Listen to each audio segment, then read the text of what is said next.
Esto lo acabo de decir ahora mismo, así que, bueno, lo comento rápidamente. Se nos dice que la sombra era vaga, informe, indefinida y no era la sombra de un hombre, ni de un dios, ni de un dios de Grecia, ni de un dios de Caldea, ni de un dios egipcio.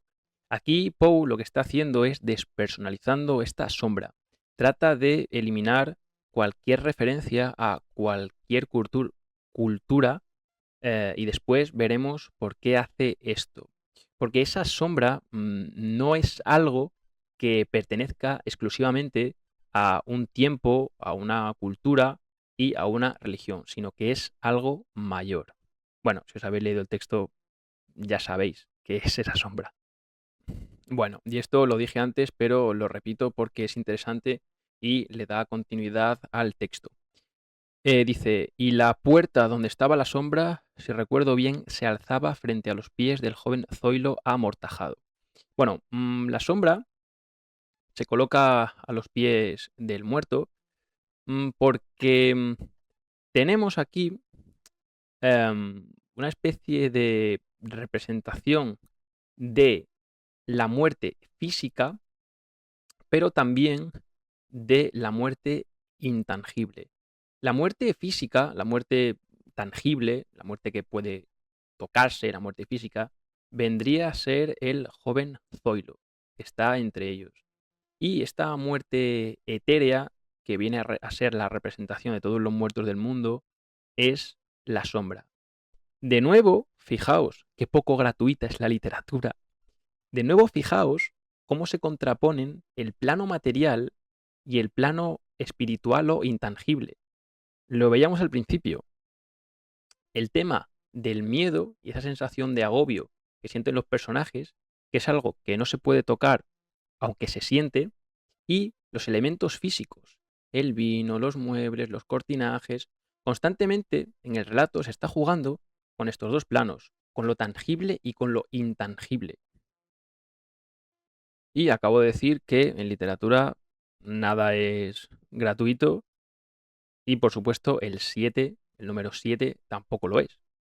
El número 7 es un número simbólico en muchísimas culturas y por lo menos en muchísimas culturas occidentales y por supuesto en la antigüedad y en la tradición religiosa. Bueno, el 7 suele representar la totalidad y el orden. Por ejemplo, tenemos pues, los 7 astros conocidos, los 7 días de la semana, los 7 sabios de Grecia o los 7 días de la creación. También me estoy acordando aquí ahora de la obsesión que tenía Alfonso X el Sabio con el número 7. Bueno, las 7 partidas, el setenario. Además, este curioso y erudito rey impulsó una labor de traducción de textos astrológicos. Suele decirse un poco jocosamente que fue el rey que perdió la tierra por estar ocupándose del cielo. En realidad, sí, a Alfonso X, que como digo fue un gran erudito, le interesaba mucho la cuestión astrológica. Bueno, además, en el relato hay 7 hombres y 7 lámparas.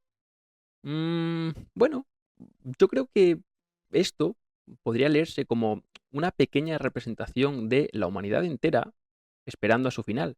Si hemos dicho que el 7 es la representación simbólica de la totalidad, que haya 7 hombres quizá nos quiera decir que estos personajes son el mundo entero, todas las personas del mundo, y entre ellos un muerto. Claro, son las dos posibilidades, ¿no? La vida y la muerte. Además, las 7 lámparas recuerdan, o por lo menos a mí me recuerdan vagamente, a los 7 sellos o a las 7 imágenes del Apocalipsis. Bueno, en el Apocalipsis, si os lo habéis, si os lo habéis leído o si lo habéis ojeado un poco por encima, recordaréis que hay 7 sellos que van abriéndose y van desatando diferentes cataclismos. Pues una serpiente, si mal no recuerdo, una bestia, bueno, terremotos, en fin. Por cierto, tenéis que ver El séptimo sello de Ingmar Bergman. Es una película fundamental. Y como lo prometido es deuda, aquí tenéis la tercera vez que aparece el espejo. Bueno, De nuevo, en literatura nada es gratuito, ni el 7, ni el tema de lo espiritual versus lo tangible y, por supuesto, no iba a ser gratuito el tema de los espejos. Bueno, el espejo aparece 3 veces. Primero, el espejo refleja los rostros pálidos de los personajes y les devuelve la imagen de su propio miedo. Después, Oinos fija la mirada en él para evitar contemplar directamente el cadáver de Zoilo.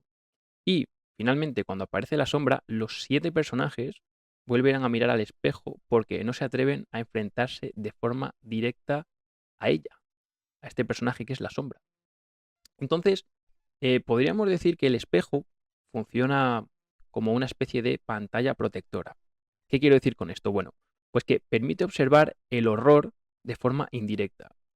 Pero claro, lo que está haciendo también es duplicar la escena y convertir a los personajes en espectadores de su propia muerte. Estos individuos no solo miran a la sombra, también están mirando sus propios rostros reflejados en ella. Es como si no hubiese escapatoria. Miren a la sombra o no la miren, la sombra va a estar ahí con ellos. Y por supuesto, podríamos hablar de la tradición que tiene el espejo como símbolo en los textos de terror y en toda la tradición cultural oriental y occidental. Decía Borges que la cópula era... No, los espejos y la cópula eran horribles porque duplicaban las apariencias. Borges también es un enamorado de la figura del espejo, porque el espejo lo que hace, los espejos enfrentados, perdón, lo que hacen es crear una abismación, un infinito en el que los elementos terminan disolviéndose, por decirlo de alguna forma y no enrollarme demasiado. Y bueno, tenemos que preguntarnos también qué diablos, nunca mejor dicho, es este personaje, ¿no? ¿Qué es esta sombra? ¿De dónde viene y qué es? Bueno, esta sombra afirma que procede de las catacumbas y de las llanuras del Elíseo, junto al canal de Creonte. O sea, viene directamente del mundo de los muertos, del mundo de los muertos en la mitología griega. Claro, esta sombra, spoiler, bueno, si os lo habéis leído ya no es spoiler, esta sombra en realidad no es un difunto concreto, sino todos los muertos del presente hablando con una sola voz. Del presente, he dicho, pero también del pasado y vete tú a saber si del futuro. Claro, ¿cómo sabemos esto? Bueno, pues porque se nos dice inmediatamente después. De ahí el golpe de efecto final del texto. Bueno, no lo he dicho, pero yo creo que tampoco es muy necesario, aún así lo voy a decir, porque lo tengo anotado y si no digo las cosas que tengo anotadas, después me pongo muy nervioso. Bueno, la aparición de esta sombra también funciona como una especie de premonición. Teníamos la premonición del cadáver de Zoilo, pero la sombra ya es como la constatación de que va a suceder.